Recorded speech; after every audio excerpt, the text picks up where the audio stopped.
안녕하십니까, 정혜전 장로입니다.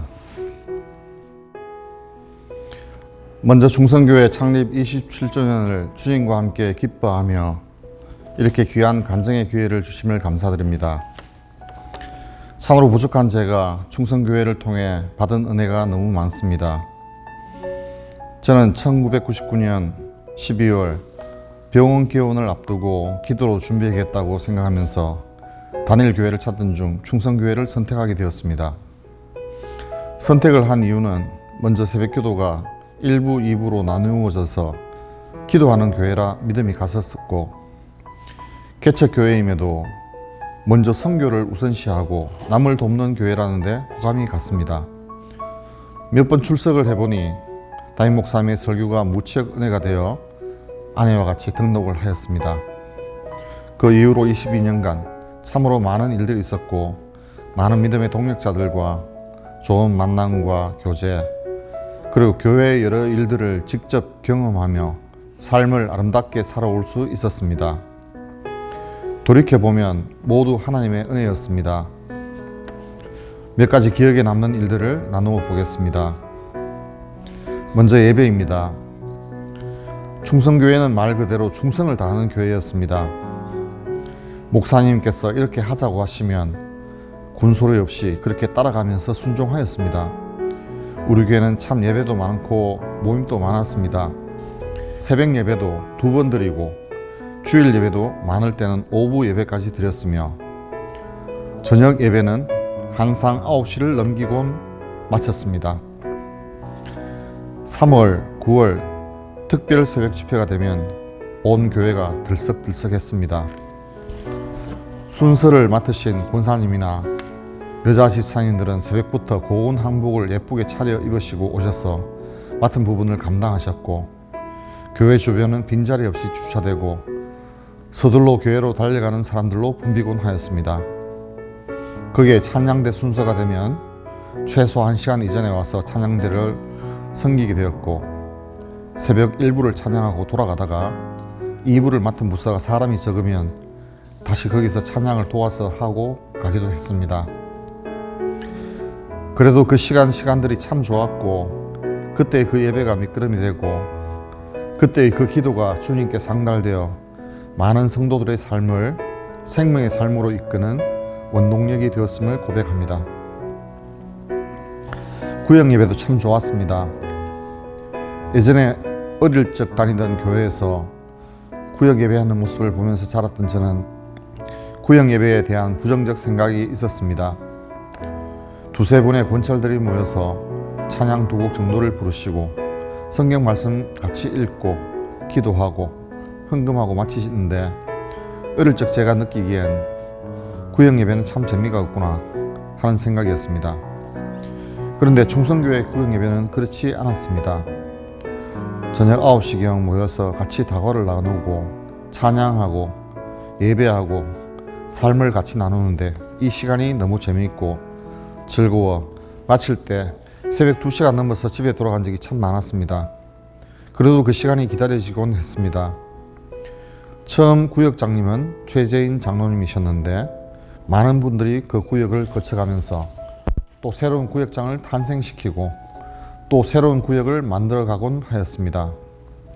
저도 2번의 분가 이후에 구역장으로 부름을 받아 지금에 이르고 있습니다.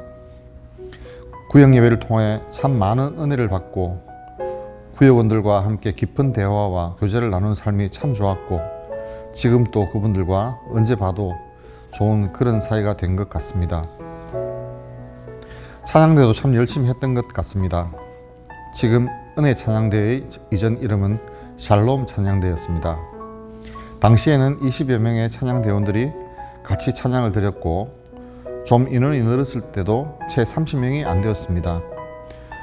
그래도 참 열심히 찬양했었고, 간식도 나누고 1년에 1-2번 야유회도 가면서 즐겁게 찬양을 하였습니다. 그러다 1년에 1번 정도는 이웃을 위한 열린 음악회라는 행사를 하면서 여러 공연장을 대여하여 전 찬양대가 모두 참여하여 찬양을 하곤 했습니다. 나중에 찬양대와 악기팀이 많아지면서 교회에서 칸타타 공연을 하게 되면 상가 교회 5층의 절반이 찬양대와 악기팀이 서게 되고 절반은 앉아서 공연을 감상하는 일이 생겼습니다. 지금 교회에서 찬양대와 악기팀이 공연을 하면 앞자리에서 모든 것이 해결되니 그때와는 얼마나 큰 격차가 있는지요.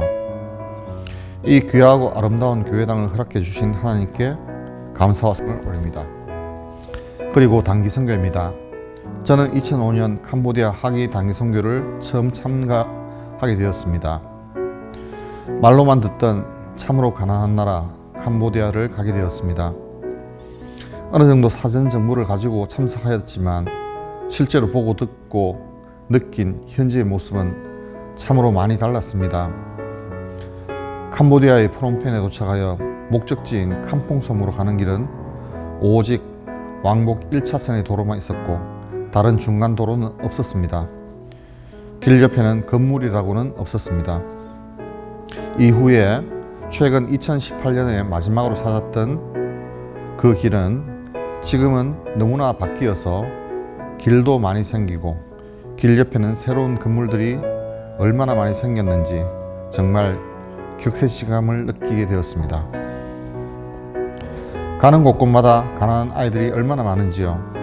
교회에서 뭔가 행사를 하고 진료를 한다고 하면 구름대 같은 사람들이 몰려왔습니다. 진료수가 700명에서 1000명대에 이르러 준비해간 약이 떨어지기도 하였습니다. 몸은 힘이 들었지만 마치고 돌아올 때 많이 베풀었다고 생각하였으나 오히려 저는 너무나 많은 위로와 은혜로 넘치고 흘렀습니다.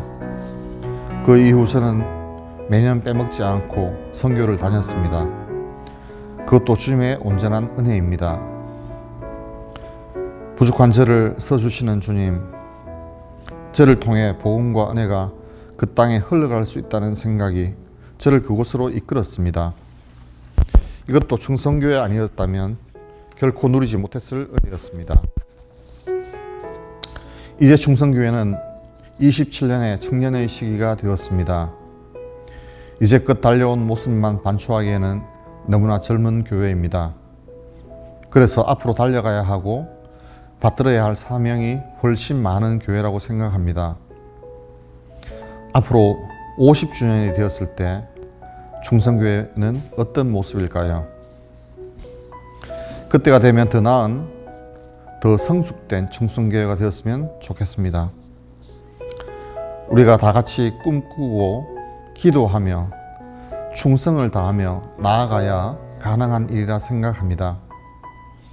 하나님 앞에 귀한 예배가 드려지고 귀한 생명의 말씀이 세상으로 흘러넘쳐 생명을 살리고 성도의 가정마다 꿈과 행복이 넘치고 지역을 섬기며 전 세계를 선교지로 섬기는 그런 살아있는 교회로 나가길 간절히 소망합니다.